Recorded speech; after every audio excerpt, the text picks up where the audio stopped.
Bienvenidos a este nuevo episodio del podcast Superalmas Podcast. Estamos hoy en otra línea, la línea paralela de Superalmas, porque tenemos dos líneas. Está la línea de Madi y yo, donde tratamos diferentes temas y seguimos un orden, no un currículum que tenemos. Exacto. Y luego tenemos la línea de invitados. Así que hoy el primer invitado tenemos el honor de estar con la presencia de Gesam. Assalamu alaikum, gracias por la invitación. Bienvenido, bienvenido. Pues hoy, preséntate, me gustaría, imagínate, esta gente que te ve no sabe quién eres y quieres conocer por qué Adam y Madi han traído a este chico y quién es este chico, a qué se dedica. Cuéntales, ¿quién eres tú? A ver, no hay mucho que decir de mí, la verdad. Me llamo Isam, tengo 29 años, soy licenciado en económicas y soy experto en análisis del capital.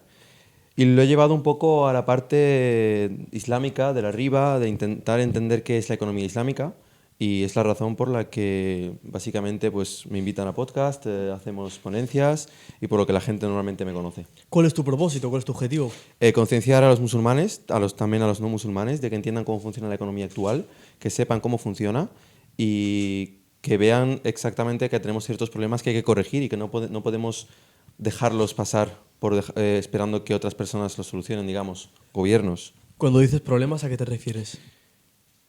Pues hay bastantes cánceres, que si queréis podemos empezar a hablar de alguno, pero hay unos cánceres en lo que es el sistema económico actual y para mí el que creo que es el más importante es el dinero fiduciario.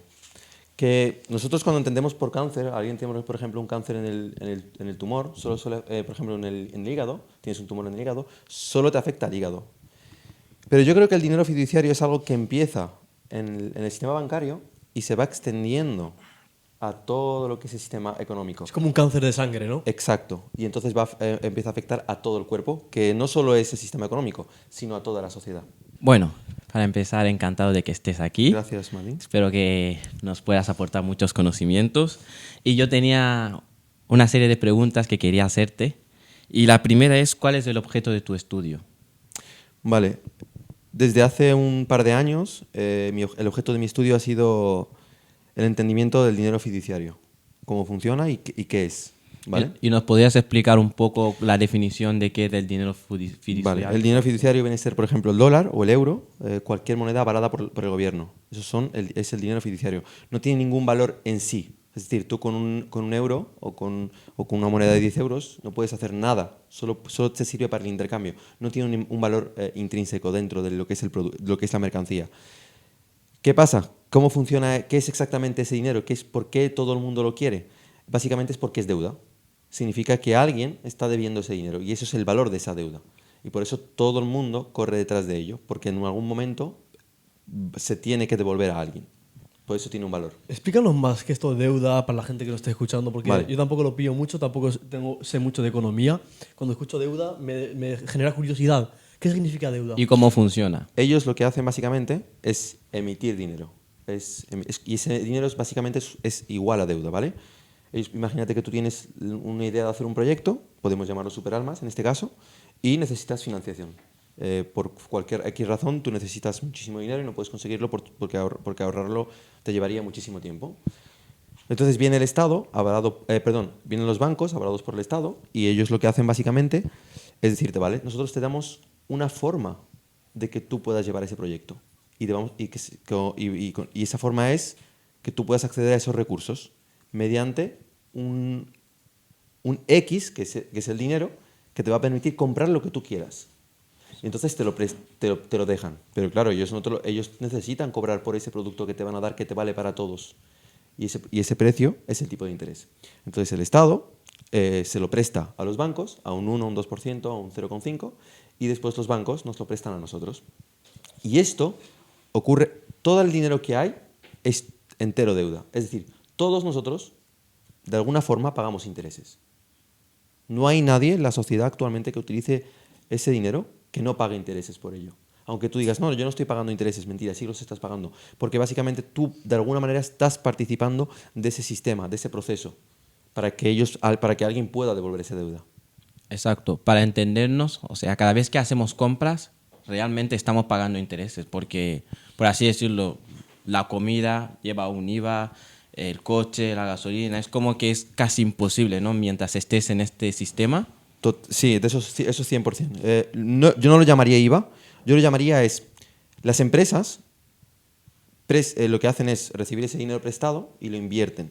Y todo ese dinero es deuda. Entonces, todos estamos pagando los intereses para el fortalecimiento de ese dinero, para que ese dinero esté funcionando. O sea, ese dinero es lo que se conoce como que...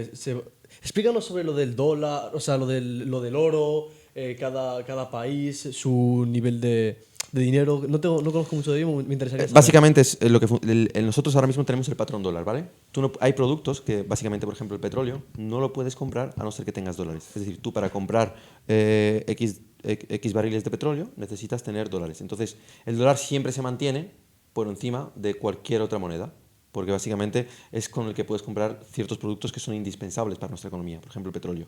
Entonces, es como que a partir de cómo esté adjudicado el patrón dólar, es el valor de que van a tener las otras economías.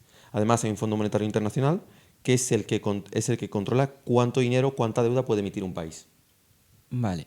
Siguiendo la línea, las criptos entonces, ¿dónde entrarían y crees que es una buena alternativa para acabar con este problema? Las criptomonedas surgieron exactamente como alternativa al dinero fiduciario. Exactamente para evitar, por ejemplo, la inflación, para evitar el control de algunos poderosos sobre el dinero, ¿vale? ¿Pueden ser ellos la solución? Para mí la respuesta es no.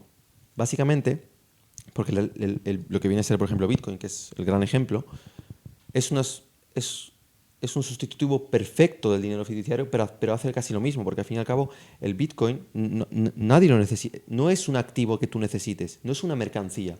Es decir, es un activo que está online en algún sitio que alguien te dice que te pertenece así, pero no tiene ningún valor. Es decir, ¿por qué el día de mañana podría pasar cualquier cosa? A lo mejor ¿quién va a querer Bitcoins? Nadie. En cambio, si mañana pasa cualquier cosa, si hay gente que va a querer comida, si hay gente que va a querer oro, si hay gente que va a querer plata. ¿Entendéis lo que quiero decir? ¿A dónde quiero llegar? Sí. Es que tiene más valor no un tiene recurso físico material Exacto. que algo digital. Totalmente, 100%. Pero no solo eso. Tú cuando estás haciendo una transacción de Bitcoin, tienes que pagar por la transacción, por el cambio. Es decir, tú ahora mismo me das un Bitcoin, tienes que pagar una comisión por ella. Sí. Y no solo eso. Tú cuando emites un Bitcoin, es decir, cuando tú me pasas un Bitcoin a mí, lo que haces es minar un bloque y por tanto se generan nuevos Bitcoins. Por tanto, devalúa el precio de tu propio Bitcoin. ¿Entiendes lo que te quiero decir? Cuando yo hago una transacción en Bitcoins y se la paso a otra persona, se va a un bloque y se registra. Y cada vez que se mina un bloque, se emiten nuevos Bitcoins y por tanto, al haber más Bitcoins en el mercado, tu valor disminuye. No se queda un valor fijo, como sería el oro o la plata. Entonces, ¿cuál sería la postura que crees que podría acabar con todos estos problemas? Mi postura, que sigo investigando en ella, por ahora de la que estoy creo que es la auténtica, aunque sigo investigando por si puede haber trampas que puedan llevarnos a la misma situación con el dinero fiduciario o con las criptomonedas, es el uso de dinero, papel, pero respaldado por una mercancía. Es decir, tú tienes, por ejemplo, 10 euros equivalentes a 1 gramo de oro.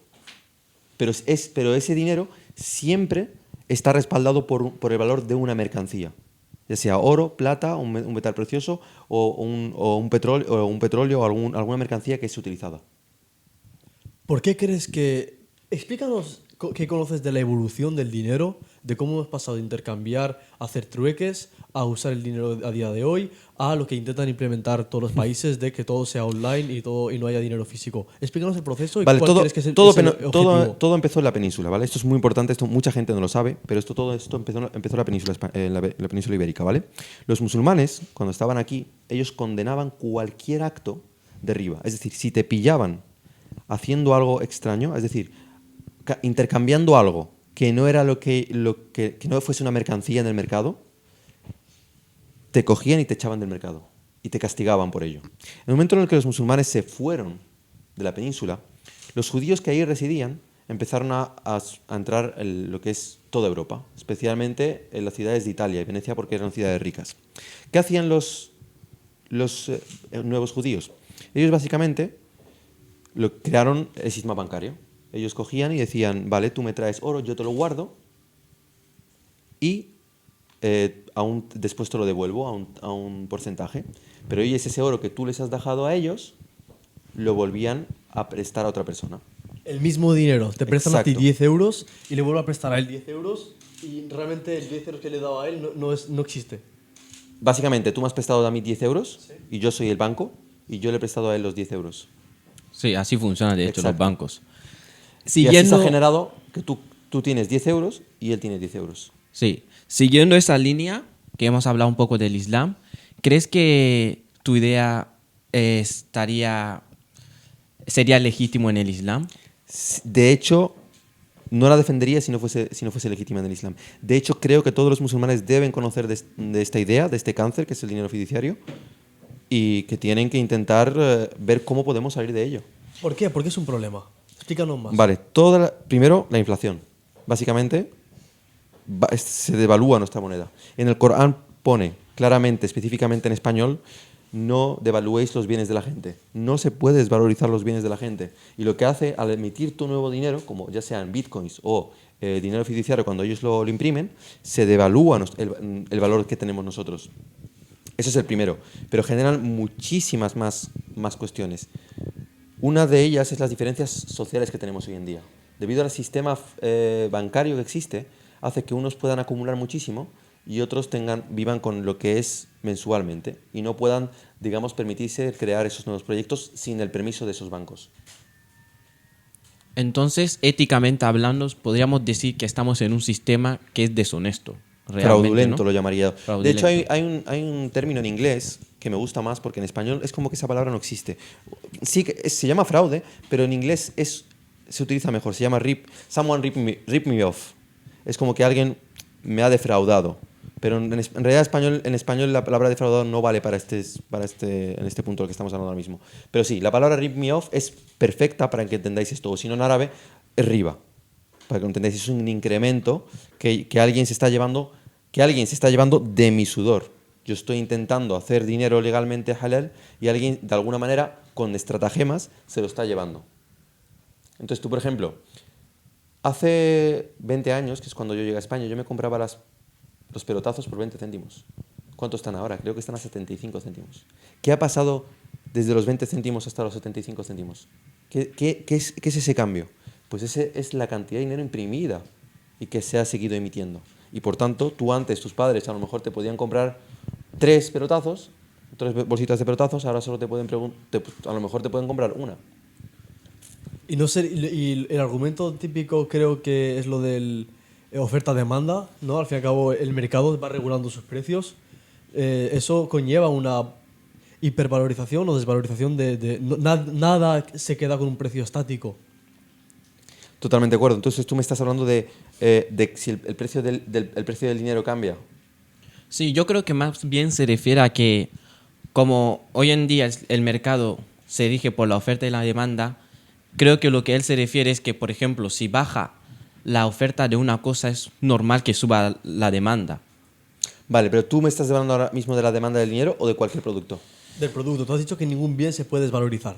Entonces, si nosotros sabemos en el mercado económico que si algo tiene más demanda, aumenta su precio, Pero ¿verdad? eso es el mercado, de una manera invisible, el que lo hace, mediante la interacción de todos los individuos que estamos dentro de ello. No hay una persona que, de alguna manera, genera ese aumento o disminución de ese producto, del precio de ese producto. Pasando a la parte ética del dinero, ¿tú crees entonces que el dinero es algo bueno o que es algo malo? Como está montado actualmente, malo. Pero en su teoría, ¿Qué es el dinero para ti? exacto, ¿qué es el dinero y si es bueno o malo? Debería de ser un medio de intercambio, pero que ahora mismo, aunque funciona como medio de intercambio y como medio de intercambio funciona bien, también se está de alguna manera perjudicándonos en otras cosas. Como por ejemplo, como te he dicho, con la inflación. ¿Y cómo el dinero puede cambiar a alguien? Desde tu perspectiva. ¿Cómo es una persona? Estamos hablando un poco de la riqueza, Sí, exacto. ya aparte de cómo sea el dinero, cómo la riqueza puede cambiar a una persona. Sí. Hay mucha gente que dice, en plan, el dinero no te cambia, sino que te convierte, que es como que saca lo que hay, saca lo que hay dentro de ti.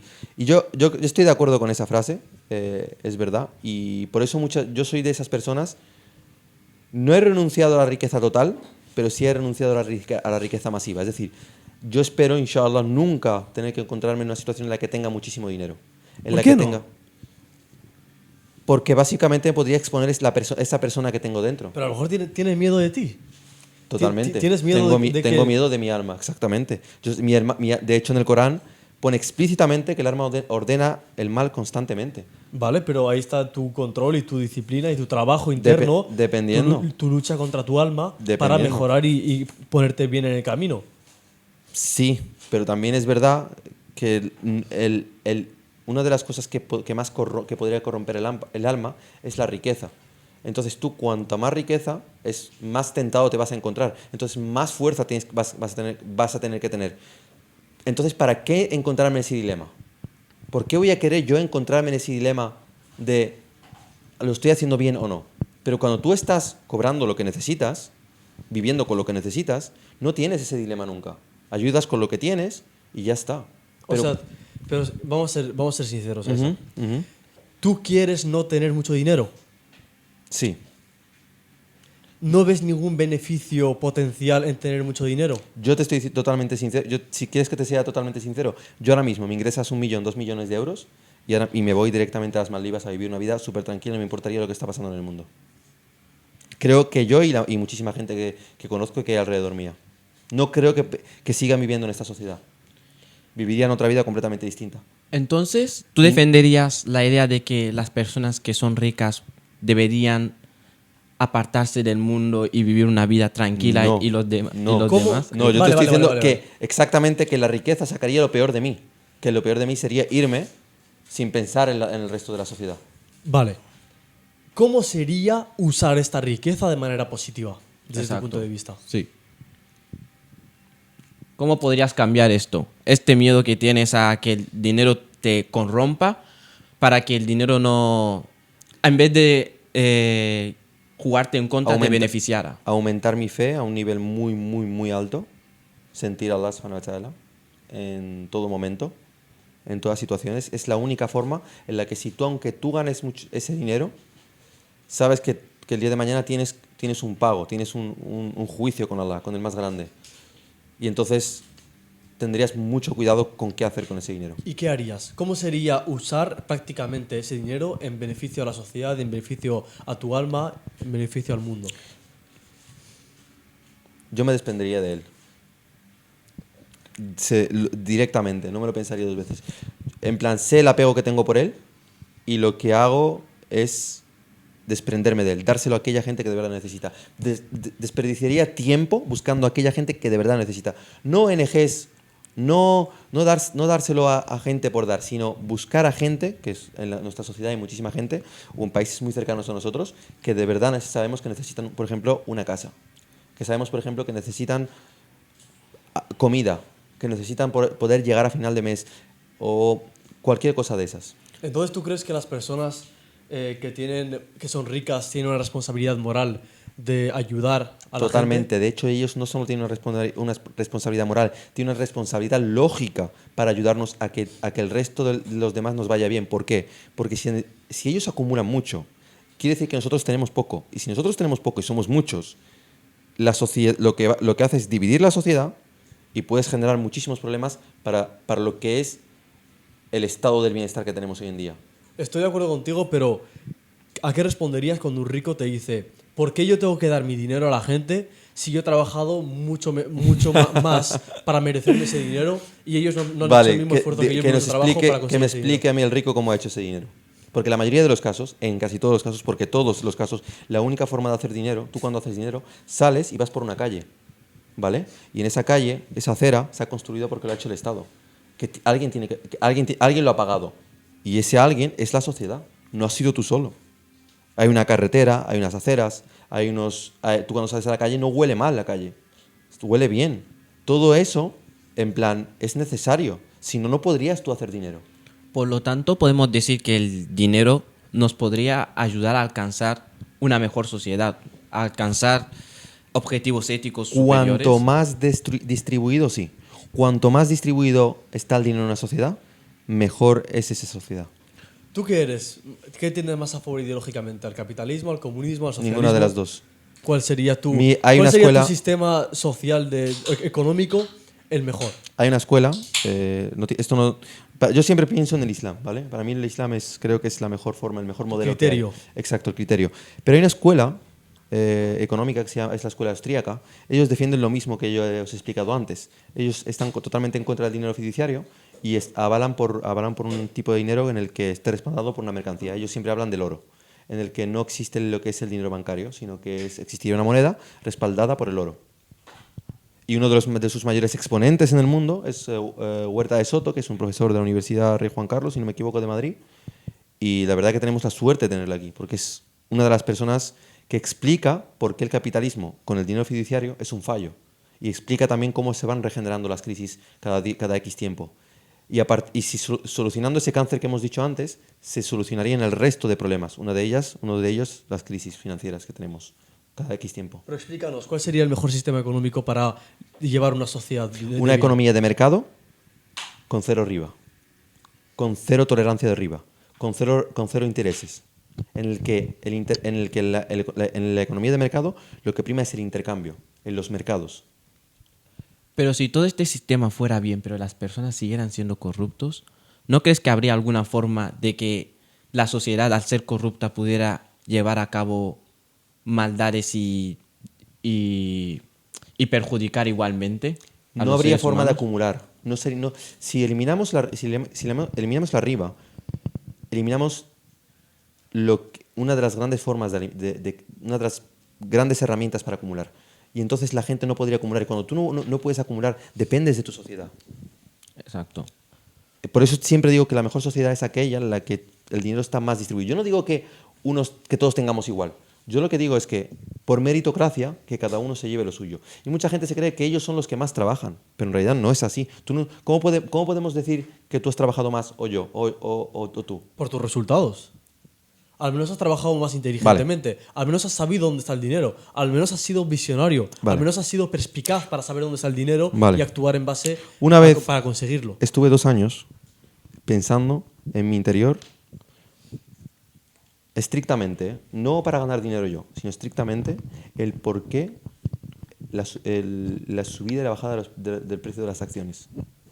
2 años estuve pensándolo. Hace unos meses me di cuenta de una cosa, leyendo el Corán, me di cuenta de una cosa. Y esto es muy importante. Esto es muy importante que lo entendáis porque subhanallah, es una de las cosas para que mucha gente no se da cuenta en realidad de lo que está pasando. Imagínate que tú quieres hacerte rico mediante inversión en acciones, en bolsa, ¿vale? Y empiezas a comprar y a especular, que suban o bajen los precios. Entonces, tú cuando compras una acción, esa empresa tiene un patrimonio neto y un pasivo, ¿vale? El patrimonio neto es lo que han aportado las acciones y un pasivo es la deuda, ¿vale? Entonces, esa sociedad, que suele ser una sociedad anónima, si por ejemplo el día de mañana esos productos que están vendiendo se dejan de vender, lo que se va a intentar hacer es con lo que tienen como mercancía, pagar la deuda y las acciones básicamente van a pasar a valer cero. Pero ¿sabes qué? Que esa deuda no se paga.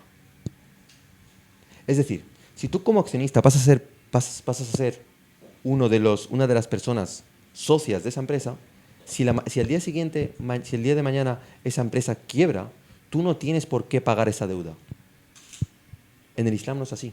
En el Islam, si tú entras y formas parte de esa empresa, si esa empresa contrae una deuda y mañana se disuelve, tú te sigues llevando esa deuda.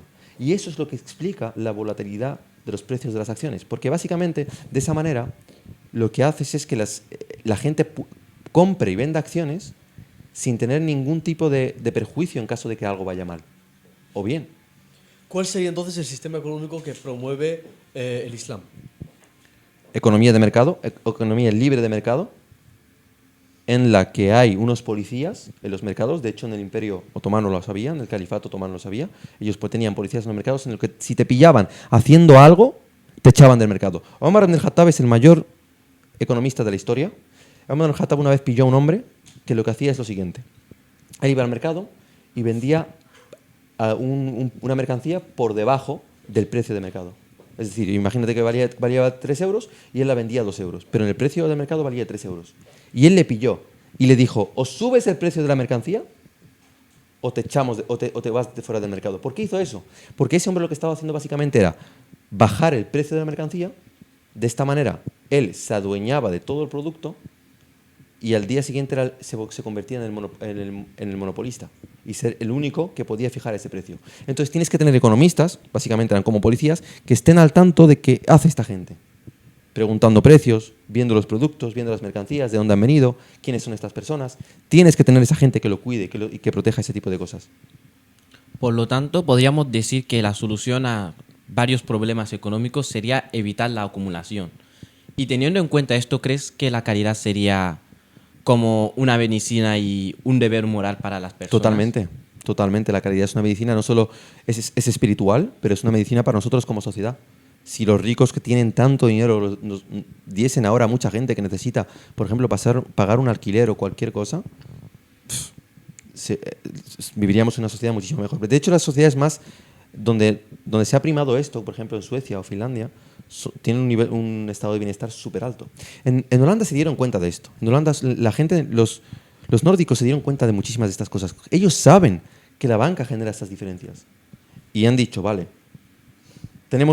la banca está generando esas diferencias, hay gente que va a tener muchísimo dinero y gente que no va a tener tanto. Lo que tenemos que hacer es, por lo menos, dejar a estos que están abajo subsistir, tener una vida por lo menos digna. Y lo que hacen ellos es formas de redistribuir el dinero. Cogen mucho de ricos con impuestos y se lo dan a los pobres. Yo es que flipo cuando escucho en podcast o en otros sitios cuando dicen que en España pagan impuestos. Vete a otros países. Vete a otros países. Pero claro, no me digas Dubái.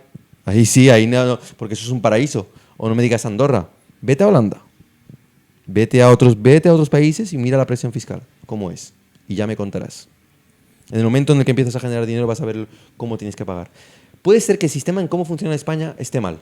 Ahí sí que estoy de acuerdo con vosotros. En la forma en la que se recauda puede ser que sea malo.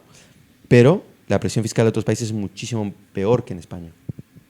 Es esa. Me ha salido el otro día, bueno, es una noticia que se ha popularizado hace últimos meses, que es que Rusia ha empezado a implementar un sistema económico, bancario, no sé, yo no sé nada de economía, por eso los conceptos que usaré son muy básicos, pero algo islámico.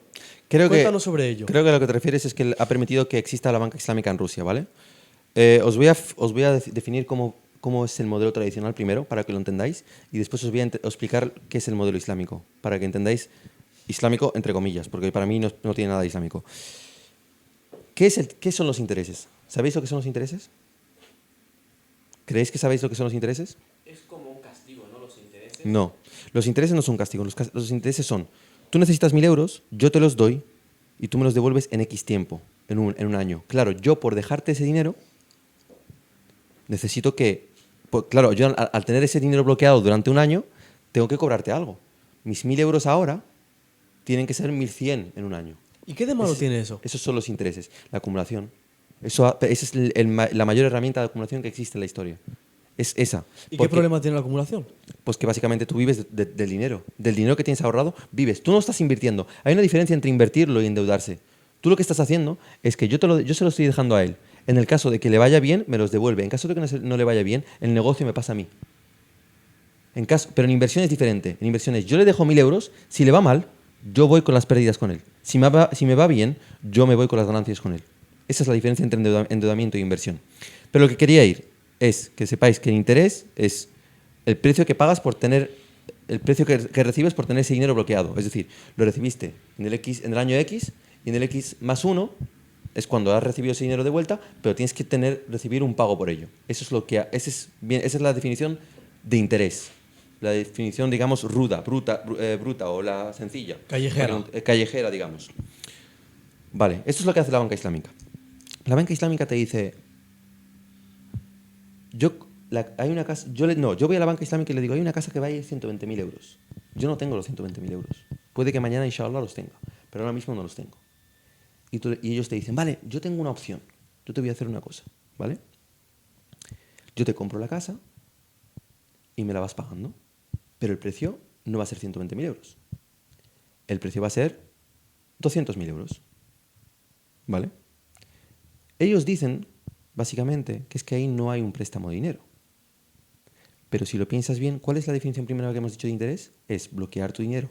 durante un año y dentro de 100 años, dentro de un año, recibir ese interés que es el precio por tener ese dinero bloqueado. Ellos hacen lo mismo, solo que no hay un intercambio de dinero. Lo que hay es ellos bloquean de otra manera comprando la casa. ¿No? Exacto, ellos, más o menos. Ellos lo que hacen es bloquear el dinero en lo que viene a ser la casa, te la compran y anualmente empiezan a recibir los pagos. Y por tanto, ese precio que ha aumentado de la casa es la riba.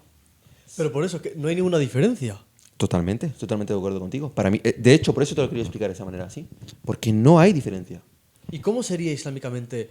Islámicamente, al no haber tipo de interés, la casa nunca valdría 120.000 euros. Esto es difícil de entender, pero es así.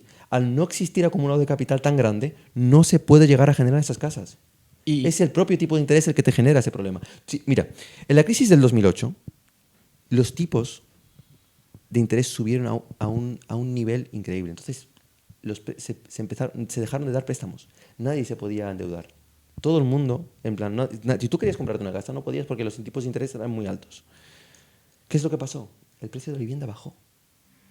Las viviendas valían 100.000 euros y empezaron a valer 20, 30. Esto ha pasado en el 2012, 2013. Hace 10 años os lo estoy diciendo. Yo esto lo he visto con mis propios ojos. Entonces, el propio hecho de que exista ese medio es el hecho del que sube el precio de la casa. ¿Y lo de Rusia? El que Rusia haya permitido esto es porque hay muchos más musulmanes actualmente y los musulmanes, por desgracia, en masa, están aceptando este banco. O sea, ¿crees que nosotros celebramos este logro, entre comillas, pero crees que no hay nada que celebrar? Yo creo que no hay nada que celebrar. Yo creo que es un truco más. Mira, os voy a explicar para que lo entendáis. Si hay 10 musulmanes vamos a poner una muestra de 10 musulmanes, ¿vale? 6 de ellos entendieron lo que era la riba. Entendieron que practicar la riba era hacerle la guerra a Allah subhanahu wa ta'ala y al profeta Muhammad sallallahu alaihi wasallam. Entonces dijeron 6 de ellos dijeron, yo no voy a practicar esta forma no voy a tocar la riba. Se mantuvieron al margen. Entonces se han inventado un nuevo sistema que de esos 6, ahora hay 4 que dicen sí. Ahora sí que voy a comprarla y ahora todos son esclavos, tanto los 3 primeros que hemos dicho, después otros 4. Solo 2 son los que se mantienen en esa fe de decir no me meto ni en esta porque ninguna de ellas es islámica. ¿Entendéis lo que quiero decir? ¿Crees que este nuevo sistema bancario islámico es como hacer trampas con Dios? Totalmente. De hecho, ellos lo llaman murabaja. Esta es mi opinión. Hay otros sheikhs que han dado otra opinión y hay muchos sheikhs que han dado la misma opinión que yo.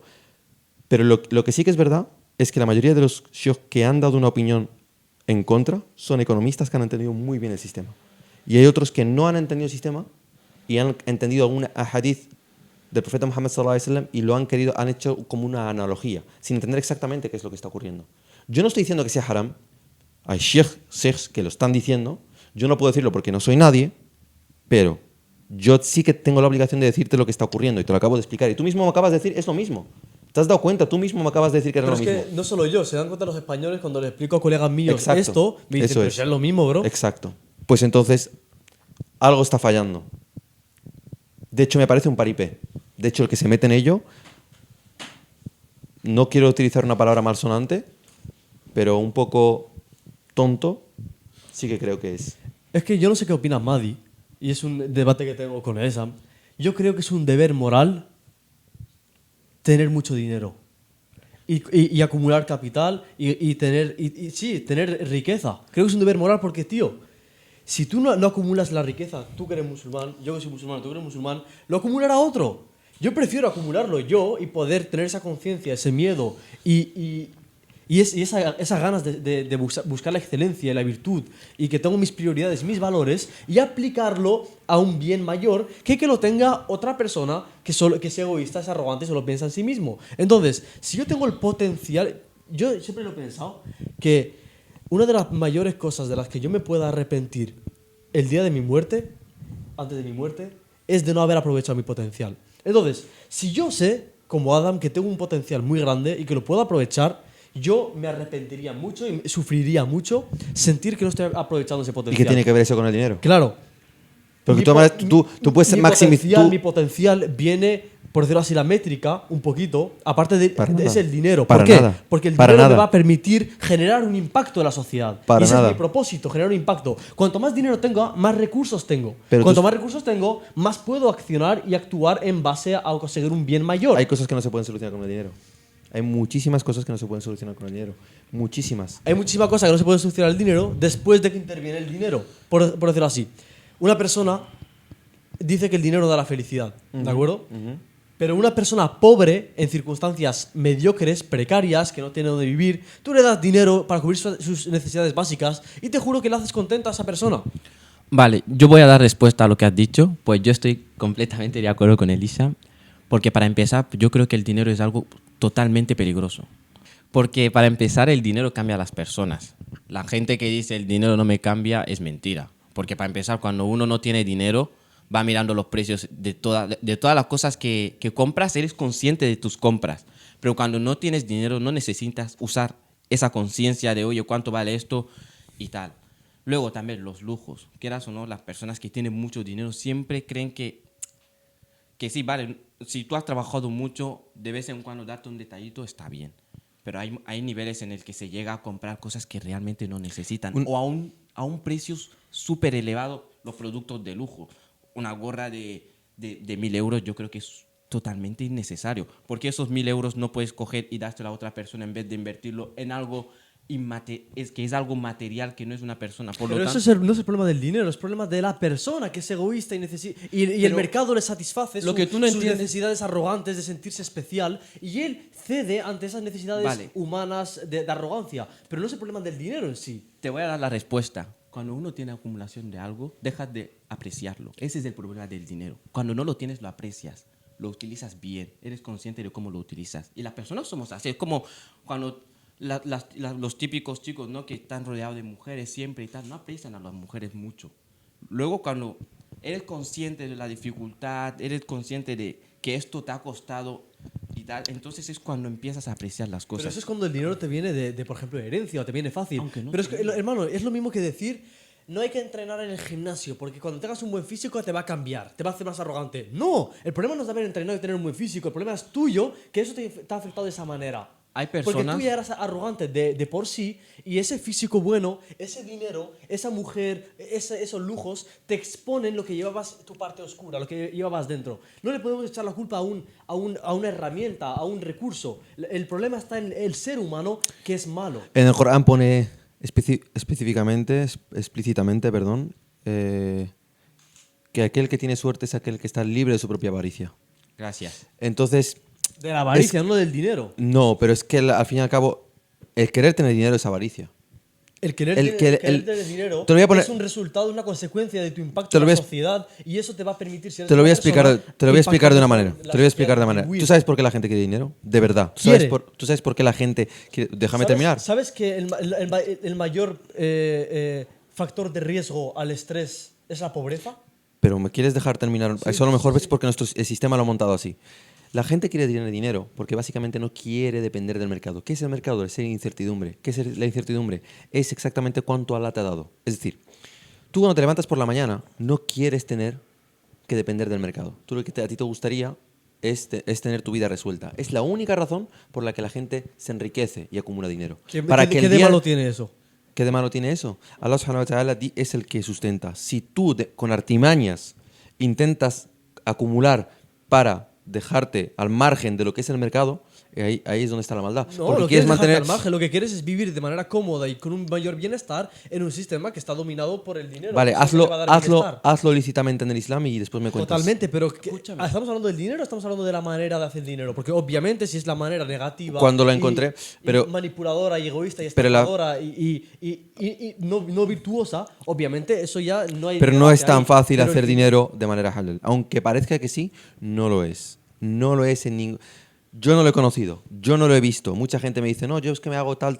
Vale, siempre hay algo. Yo no me conozco el fiqh entero sobre cómo se tiene que utilizar Hermano, literalmente la puedes economía. hacerte millonario Para nada. recitando el Corán en la Meca, siendo un buen sheikh. ¿Me vas a decir que son malos? Cuidado con eso, muchísimo cuidado con eso. Eso el día del juicio se lo encontrará esa persona. Hay gente que se estaba muriendo de hambre y tú estabas cobrando por recitar el Corán. Cuidado, Cuidado con eso. Y ahí no estás, además, no estás generando ningún valor añadido. Ningún valor añadido. Si me estuviese generando un valor añadido, vale. ¿Qué valor añadido está generando eso? Nada. ¿Sabes el problema que yo le veo al dinero para empezar? Polémico. ¿Sabes el problema que yo le veo al dinero? Es que el dinero te hace olvidar. Totalmente. Hay muchas personas que cuando eran pobres eran de una forma y cuando tienen dinero se olvidan. Y es verdad, porque el ser humano para empezar es un ser olvidadizo. Es un ser que aunque sea una herramienta se deja llevar por la afección. Todo nos afecta, quieras o no, el dinero te afecta a ti para empezar. Gracias. Porque tú cuando cobras 10.000 no te vas a comportar de la misma forma que cuando cobras 1.000, ni tampoco vas a tratar a las personas de la misma forma. Las cosas como son, seamos Allah sinceros. subhanahu wa ta'ala dice en el Corán, hay una dua que hacían los profetas, si no me equivoco, no me acuerdo exactamente cómo era ahora mismo, pero ellos pedían que se les alejara de aquello que no les hacía recordar, que les hacía olvidar por qué estábamos aquí. Y el dinero es una de esas cosas. Nos hace olvidar. Es un potencial, sí, es verdad. Tiene riesgo, sí, es verdad. Pero si no quieres dinero, dame una micha. Tienes ¿vale? que saber que Yo cuanto lo más usaré, dinero, ¿verdad? más responsabilidad. Mucho más trabajo. Tienes que buscar quién lo necesita, cómo lo Es necesita. como un poder. El dinero conlleva una gran responsabilidad, como en Spider-Man. Pero si ya tenemos suficiente responsabilidad, que es la de que tus hasanats sean más que tus dunub. Entonces, el día que te encuentres con Allah subhanahu wa ta'ala, si no has utilizado bien ese dinero, te lo vas a encontrar en la balanza negativa. Rescatando a lo que ha dicho, es que olvidemos el Islam. En Grecia hubo una persona que pensaba lo mismo que él, que el ser humano, Dios le ha dado una vida fácil. Este era Diógenes. Ya explicaré la historia de Diógenes en el siguiente podcast. Pero básicamente él se dio cuenta de que la vida es bastante fácil. ¿Qué pasa? Que nosotros mismos nos lo complicamos. Entonces ya tenemos la complicación de la sociedad, tenemos la complicación de las relaciones sociales. ¿Me quiere esta persona o no me quiere? ¿Cómo comportarme con mi familia? De la fama, del honor. También tenemos que poner el problema del dinero, de cómo sustentarte. Si tienes mucho dinero, tienes más responsabilidad, porque como hemos dicho, la caridad es un deber moral. Pero cuando tú tienes mucho dinero, ¿qué piensan muchos ricos? Esto me lo he ganado yo, ¿por qué se lo voy a dar a esta persona? Y es así como funcionamos. La cosa es, Pero vale, es el problema de esos ricos, no del dinero de pero de ¿quién te per se. asegura a ti que cuando tengas suficientemente dinero de verdad, no vayas a comportarte así? Porque muchos ricos decían eso. Y luego, ¿cómo han acabado? Comportándose. ¿No crees que es una excusa para mantenernos cómodos y mantenernos pobres? ¿No Para crees nada. que tendríamos un mayor Para impacto nada. en la sociedad si Para tú y nada. yo, Mira, hoy en día dinero yo me y estoy tener moviendo, poder en la me estoy sociedad? moviendo un momento un poco en el mundo asociativo.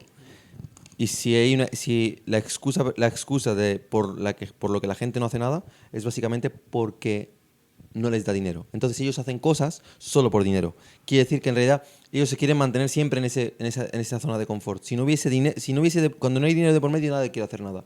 Pero claro, Es por algo. Cuando tú tienes eso. cosas que puedes hacer por la umma, por la comunidad ahora mismo y no lo quieres hacer. Puedes salir de tu zona de confort, sí, pero no lo quieres hacer. ¿Por qué? Porque quieres dinero. Pero ahí está la cosa, que eso es problema de las personas que tenemos nosotros que cambiar nuestras creencias y nuestros valores. Si mi tendencia natural de mi alma corrupta es hacer las Yo cosas no he conocido a nadie. es hacer las cosas por dinero, yo tengo que luchar contra mi alma y cambiar mi perspectiva. Voy a hacer las cosas por este propósito y como consecuencia tendré dinero. Yo no he conocido a nadie que después de empezar a cobrar una gran cantidad de dinero no haya cambiado. Después tampoco he conocido a nadie que sé que dándole ese dinero no vaya a cambiar.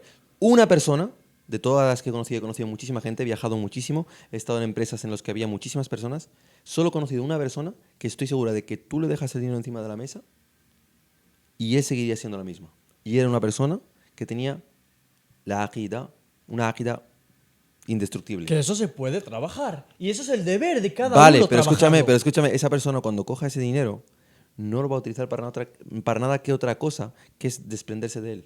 Claro, ahí está la cosa. Que tú hablas de lucha, de que la persona tiene que luchar, pero ¿cuántas veces tienes que luchar? Cuanto más dinero tienes, más luchas tienes.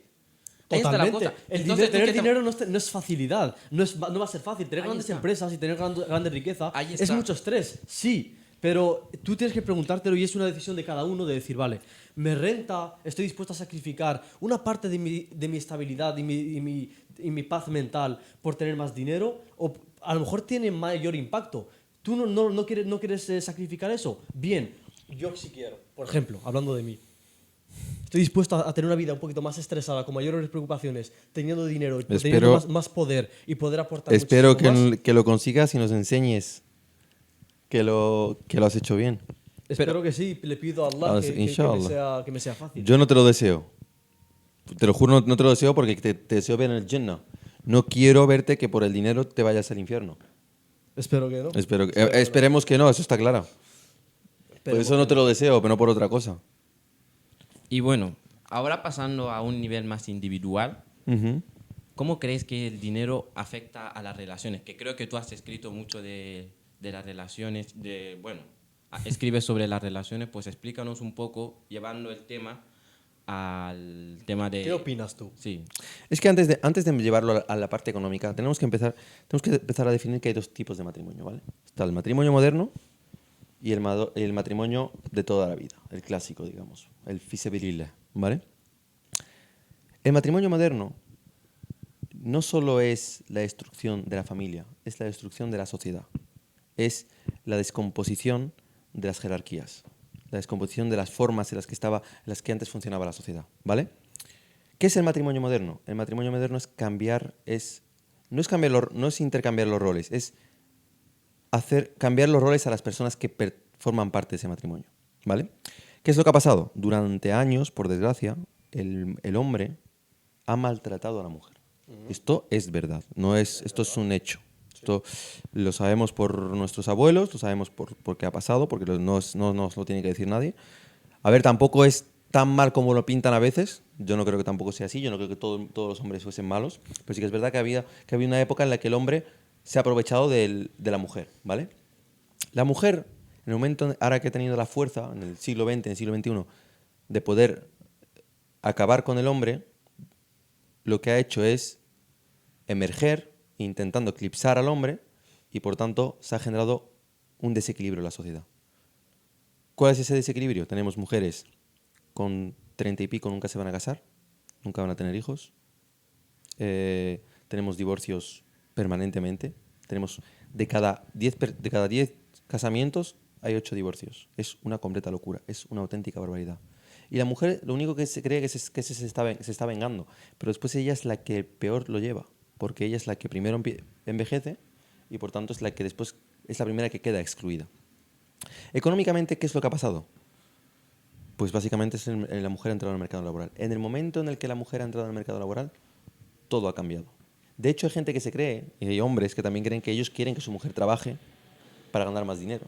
Es la estupidez más grande que hay. En el momento en el que tu mujer sale a trabajar, tienes más gastos. Necesitas un segundo coche, necesitas un lavavajillas, necesitas un montón de cosas que antes no necesitabas. Y ahora las vas a empezar a necesitar y por tanto vas a aumentar tus gastos. Y no solo eso. Antes podéis llegar a un acuerdo para llevar planes. Ahora cada uno va a llevar sus planes porque cada uno gana su propio dinero. Y mucha gente va a decir, bueno, ¿y qué pasa si es así? Bueno, pues entonces estás rompiendo a la familia. No existe ese ambiente familiar. No existe esta unión. La estás destruyendo porque cada uno hace lo que quiere, pues ya está, se acabó. Tampoco estoy diciendo que el hombre, de alguna manera, se aproveche de la mujer. No. Lo que estoy diciendo es que la mujer está aprovechando esta sociedad para intentar casi oprimir al hombre. De una manera u otra, utilizando distintas estratagemas. ¿Que hay hombres malos? Totalmente. Siempre lo diga o siempre lo diré. Pero sí que es verdad que lo que estamos viendo actualmente con algunas mujeres se están pasando de la raya islámica, por decirlo de alguna manera. Y al final ellas son las que van a pagar todos los platos, porque ellas son al final las que van a vivir solas o van a estar solas o cualquier tipo de esas cosas. Entonces, ¿tú crees que antes de entrar al matrimonio se tendría que discutir las, pues, las situaciones financieras de cada uno? Si te importa la situación económica del cónyuge, no te cases. Ni él ni ella. ¿Te importa mucho cuánto está ganando él o ella? No te cases. Nada. Si te importa su trabajo, no sé si es halal o haram, vale. Pero si solo porque trabaja de una cosa o de otra, no te cases. Si te importa solo su físico, no te cases.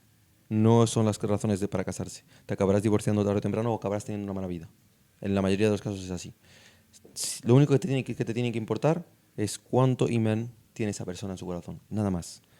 Es la única cosa que tienes que saber. ¿Cómo se administra después ese dinero o cómo no? ¿Habría que hablarlo? Puede ser que sí, puedes hablarlo. Pero no tiene que ser algo que sea un obstáculo para ese matrimonio con ella. Porque básicamente el Islam ya ha puesto los derechos y deberes de la mujer. No tienes nada que ni ella tiene que añadir nada, ni tú tienes que quitar nada. Está todo claro. El hombre tiene que proveer a la mujer. ¿La mujer puede trabajar? Sí. Pero la mujer tiene otras obligaciones antes que el trabajo. Si cumple con todas esas obligaciones, ya hablaremos de eso. Y ella, si no cumple esas obligaciones, tú tienes la opción de divorciarte de ella. ¿Y cuáles serían estas obligaciones? La de la mujer, la educación de los hijos, primordialmente. ¿Y el hombre qué? Claro. El hombre es la de proveer. No puede proveer y educar a los hijos a la vez. Es la mujer la que se encarga de la educación de los hijos. ¿Por qué no? Tú Porque cuando vuelves de casa después de una jornada laboral, ¿no vas a educar a tus hijos? Evidentemente el hombre participa de ello. No estoy diciendo que no participe en nada. Pero es la mujer la que va a llevar el peso fuerte en la educación de los hijos, no el hombre. Es la mujer la que entiende cómo funcionan sus hijos. Biológicamente se ha comprobado que tú acercas a una mujer, a su hijo, que por lo mejor lo perdió en un momento en el que no sabe, y ese corazón late más fuerte al estar cerca de su madre. Hay una unión muy grande entre lo que es la madre y los hijos. El padre tiene otra faceta. Es un poco alguien que te está vigilando qué es lo que estás haciendo. Tu madre es alguien que más te intenta apoyar, te intenta enseñar el camino. Tu padre es como que, si vas por aquí, ten cuidado. Tu madre es la que está ahí contigo durante el proceso. ¿Cómo ves el panorama actual de las mujeres Para casarnos? Lo veo bien porque he tenido la suerte de poder verlo. Pero si yo, por ejemplo, ahora me siento con los chavales de mi edad o tal, la verdad es que está mal la cosa. Básicamente porque nosotros los hombres nos casamos mucho por los ojos. Y es difícil decir esto, pero sí que es verdad que al solo mirarnos lo de los ojos, muchas veces se nos pasan por alto muchísimas cosas que estamos viendo. Las estamos viendo y sabemos que son perjudiciales para nosotras. Pero al ver que una chica es atractiva o nos gusta cómo se comporta o tal, empezamos a aceptar cosas que no deberíamos aceptar. Y estoy viendo muchísimos hombres hacer eso. Y después cuando pasan unos años, ahora mismo no te dicen nada, después cuando pasan unos años ya no es el divorcio, ya es que están entre la espada y la pared. Porque más seguro tendrán una vida grande juntos, tendrán unos hijos, y ya quitarse del medio es mucho más complicado. ¿Cuál crees que son los mayores problemas que tienen los hombres actualmente y los mayores problemas que tienen las mujeres que evitan que funcione bien un matrimonio? Que los dos trabajen, que no se respeten los derechos y obligaciones de cada uno de los dos. La parte sexual, las relaciones sexuales en el siglo XXI no son para nada fáciles. La sociedad está hipersexualizada. Las mujeres tienen expectativas y los hombres tienen expectativas que la mayoría de las veces no se pueden cumplir, tanto por Instagram, por el porno, por lo que vemos en televisión. Yo he crecido viendo a Angelina Jolie y a Cameron Díaz. Y el día de mañana me tendré que casar teniendo las expectativas de Angelina Jolie y Cameron Díaz. Y las mujeres, Justin Bieber y... He dicho yo, bueno, ellas tendrán a Tom Cruise y... al de Titanic. Ellas tienen también gustos raros, porque ellas se fijan en otras cosas, no solo en el físico, pero sí, ellas también tienen sus propias expectativas económicas o físicas. Bueno, ahora yendo al tema de la escritura, que sabemos que tú escribes, ¿cómo crees que se puede abordar la riqueza y la ética en la escritura moderna? Es difícil porque es como que actualmente es lo que decía Adam, es ético ser rico, cuando es totalmente lo contrario. Entonces, cuando tú estás escribiendo sobre algo y tienes que llevar, por ejemplo, imagínate que tienes que escribir, imagínate que estamos en un parlamento y tienes que darle un documento a los de izquierdas y convertirlos en derechas, o a los de derechas convertirlos en izquierdas. Pues cuando escribo sobre ese tema, ese es el problema que me encuentro básicamente a las respuestas que recibo. Es como que quiero traerles a mi bando, pero es muy difícil porque ni siquiera están en el centro, están completamente al otro extremo. ¿Entendéis lo que quiero decir? Sí. Entonces se me hace complicado el llevarles esa información para que se pasen a mi bando. ¿Y tú por qué escribes? ¿Qué es lo que te aporta a ti la escritura? Pensar. Al escribir pienso. En cambio, tú cuando estás leyendo, estás recibiendo información. Pero es en el momento en el que cuando vas a empezar a desarrollar un tema, cuando vas a empezar a escribir, cuando ves exactamente cuando empiezas a pensar. Entonces, cuando empiezas a pensar a cómo la otra persona lo va a ver, tú al mismo tiempo estás ejercitando la mente y haciendo un discurso, digamos, arqueado para que la otra persona pueda entenderlo. Totalmente, es que además una de las cosas que se recomiendan para que uno trabaje en la oratoria es empezar a escribir. Primero el input para hablar en público, para comunicar un mensaje, es escribir, ese es el input. Luego ya viene el output. Pero Totalmente ¿qué de pasa? acuerdo. Que entre input y output, información y comunicación, tiene que haber una estructura. Cuando dejas que la información, que esa comunicación se base en tu intelecto, en cómo funciona tu intelecto, lo desorganizado que está, lo desestructurado que está. Es una locura. Totalmente de acuerdo. Entonces, cuando escribes, lo que haces es estructurar todo ese mensaje tuyo para que cuando vayas a comunicarlo, lo comunicas de una manera elocuente y de una manera eficaz. Totalmente de acuerdo. Bueno, yo cuando escribo, por ejemplo, cuando siento emociones como el dolor, por ejemplo, en mi caso, creo que es mucho más fácil para mí escribir. ¿Tú crees que las emociones, por ejemplo, el dolor, facilitan la creatividad y la expresión escrita? No. ¿Y qué dirías que es lo que facilita? La escritura. La expresión, por ejemplo, yo creo que, por ejemplo, muchas personas que escriben sobre amor, al menos los poemas y tal que veo que como que te evocan más emoción, suelen ser los poemas de desamor, de rupturas, que siempre es por algo doloroso, ¿no? Por Yo lo no tanto, pienso de esa manera. Yo pienso que la escritura es un don, es un talento. Y hay mucha gente que está en contra de mí, ¿vale? Lo sé, pero para mí la escritura es un don. Yo he visto gente escribiendo que es que yo sé que en plan es muy difícil que una persona normal llegue a escribir de esa manera. Y esto, aunque parezca raro, es así. Especialmente si lees a algunos autores. Hay autores que son una auténtica barbaridad. La forma en la que escriben, cómo te llevan en un párrafo, que a lo mejor necesitaríamos nosotros 4 párrafos, ellos te lo hacen en 4 párrafos, te llevan exactamente al punto donde quieren llevarte, ¿vale? O la forma a veces en cómo cuentan una historia. Entonces, pero no creo que haya que perder la esperanza. Se puede ser un mediocre, pero un mediocre con categoría. ¿Cómo se puede ser un mediocre con categoría? Primero, necesitas información, entonces necesitas leer muchísimo, constantemente. El que no lee 12 libros al año es un mediocre. Es así. 12 libros al año. No son nada. Es un libro por mes. Nada más. Y a partir de ahí, tienes que esperar un poco de inspiración. Nace. De una manera extraña, pero nace. Especialmente cuando tú estás pensando en cosas, cuando quieres comunicar cosas, cuando tienes un objetivo. Yo cuando escribo, normalmente escribo sobre cosas que estoy viviendo. Estoy viendo, en plan, estoy por ejemplo, en plan, vivo a una experiencia. Es decir, yo cuando escribo algo, esa experiencia que he escrito, a lo mejor no la he vivido en ese momento, hace 2 o 3 semanas la he vivido. Y aunque yo no estoy contando cómo fue mi experiencia, pero te estoy contando las ideas o la conclusión que saqué de eso. ¿y cómo lo sentiste? Por lo tanto, Yo las creo que emociones el proceso sí. de inspiración no es tanto que te tiene que bajar, sino más bien que tienes que tomar la decisión de escuchar lo que hay dentro de ti. Me gustaría tratar el tema de inspiración porque el otro día justamente estaba pues por Instagram y vi un vídeo de un gran escritor que negaba que existe la inspiración. Y yo soy totalmente un defensor de que la inspiración existe. Sí.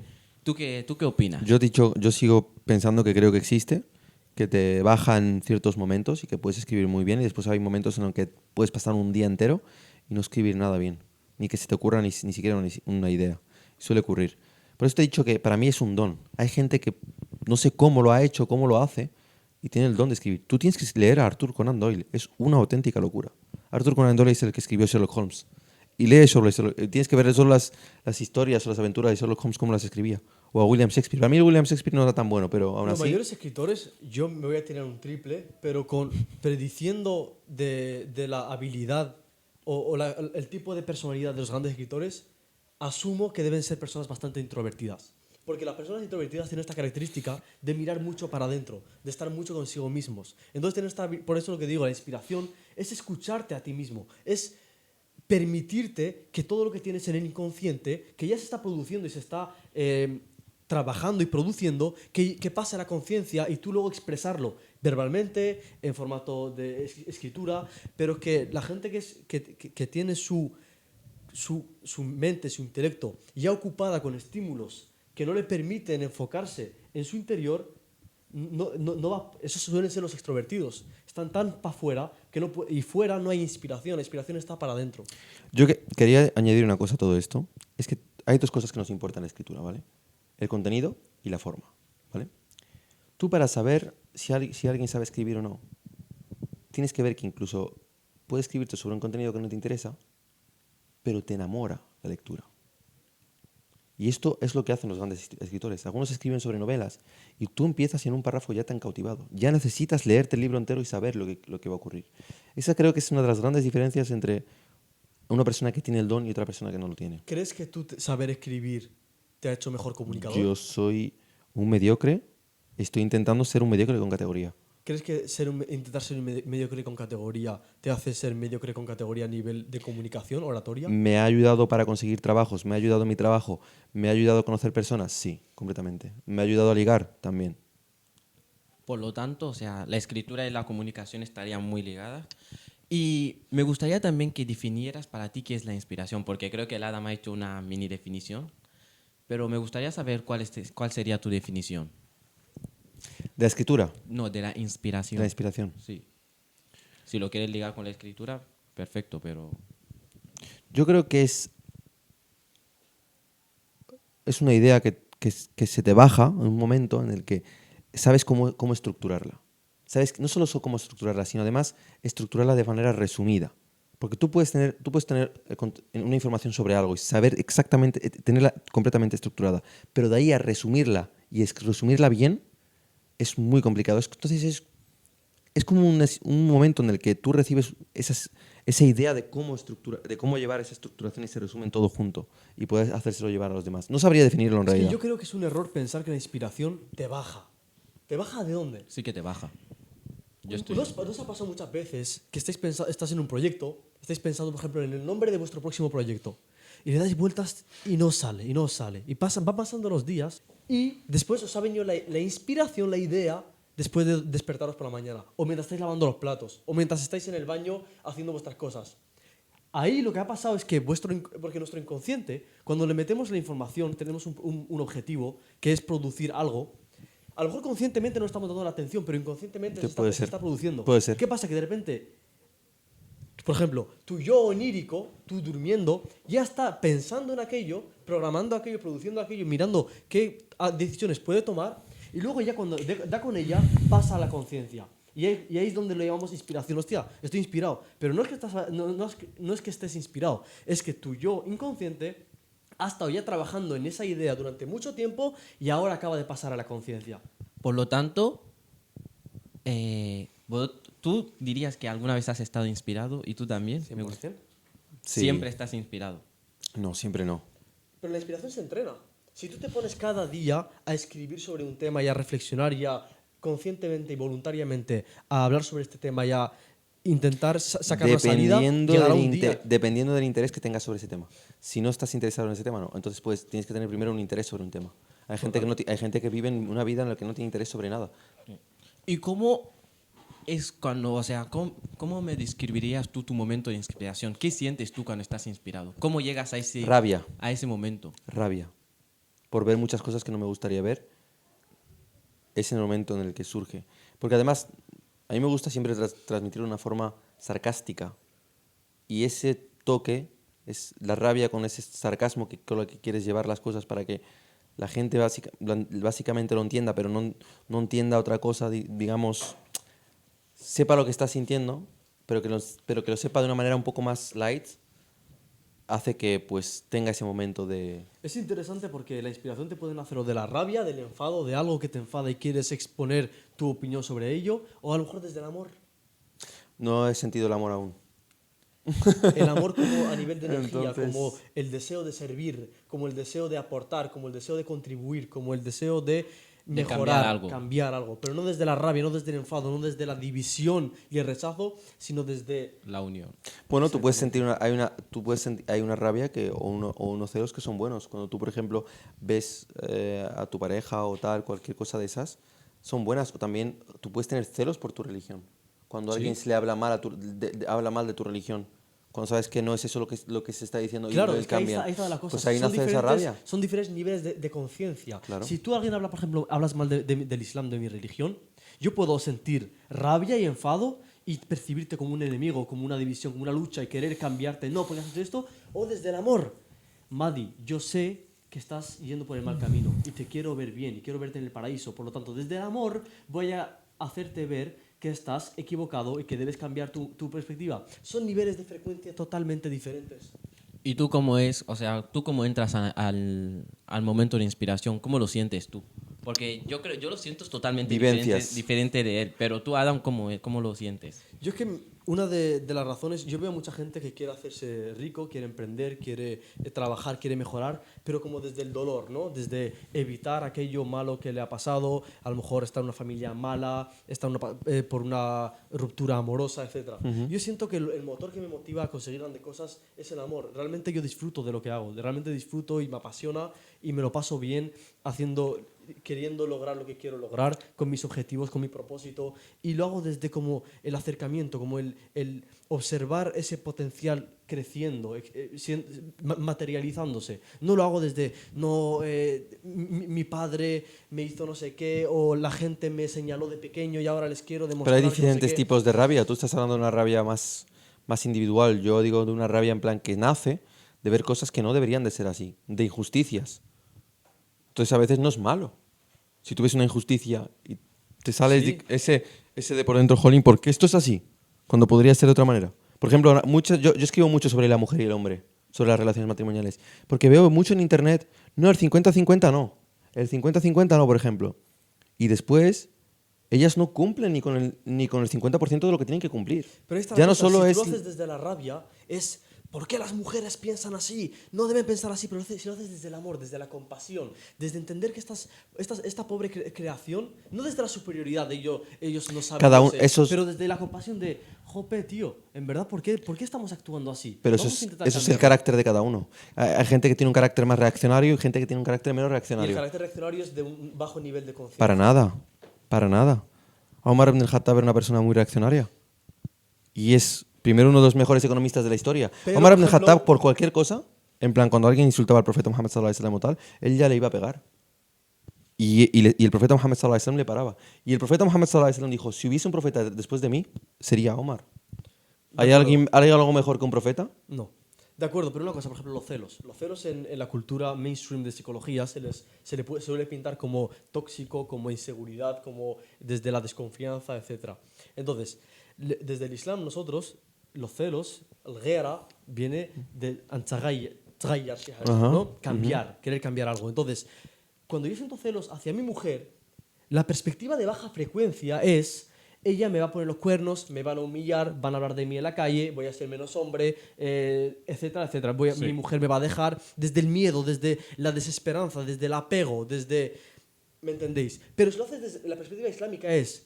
Yo no quiero que mi mujer le dé 2 besos a un hombre o esté solo en la casa de un hombre porque me puedo poner los cuernos, pero no porque me vaya a hacer daño, no. Porque amo a mi mujer y no quiero que Satanás, el diablo, la corrompa y la haga hacer algo que enfade a Dios. Y como amo a mi mujer y la quiero ver en el paraíso, me preocupo y la protejo, porque los celos es la emoción. Yo nunca he de la llegado a protección. esa conclusión, la verdad. Esa es la Sinceramente, diferencia entre mirar las cosas desde el amor. puede o ser, desde pero el eso no enfado. quiere decir que sea legítima. Yo no estoy hablando desde el enfado. Es desde algo que tú no quieres sentir, desde una rabia sentida. Yo creo que, o sea, ambas partes están bien, porque al final todo depende de cómo una persona, o sea, de la perspectiva de la persona, ¿no? Porque yo, por ejemplo, tengo una perspectiva totalmente diferente de los dos. O sea, ¿Cuál es tu perspectiva? yo para empezar, o sea, cuando hemos hablado de la inspiración, yo no lo saco ni del amor ni de la rabia. O sea, yo simplemente, en el momento en el que yo quiero inspirarme, yo a lo mejor no sé si es porque, no sé si otras personas lo sienten igual, pero yo puedo controlar cuando tienen inspiración y cuando no.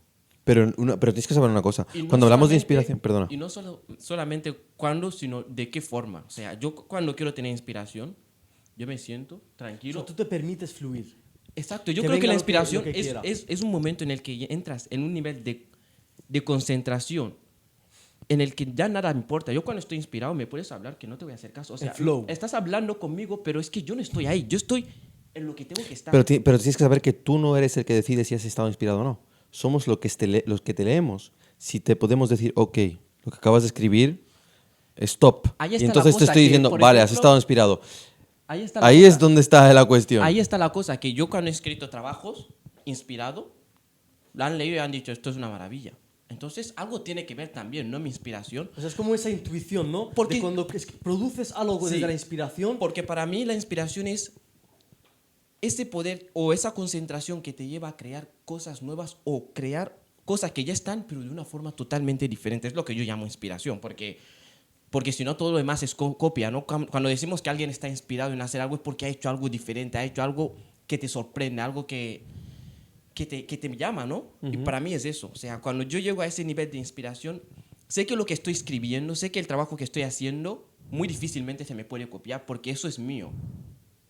Por eso yo creo que está bien, porque yo creo que en la inspiración cada uno lo ve desde su foco. Ese es mi foco, porque a lo mejor tiendo a la reflexión y tiendo a ese control mental tal vez un poco más introspectivo. Pero yo cada vez que quiero inspirarme, yo sé cómo hacerlo. Yo estoy tranquilo delante del ordenador, delante de cualquier Alhamdulillah. cosa.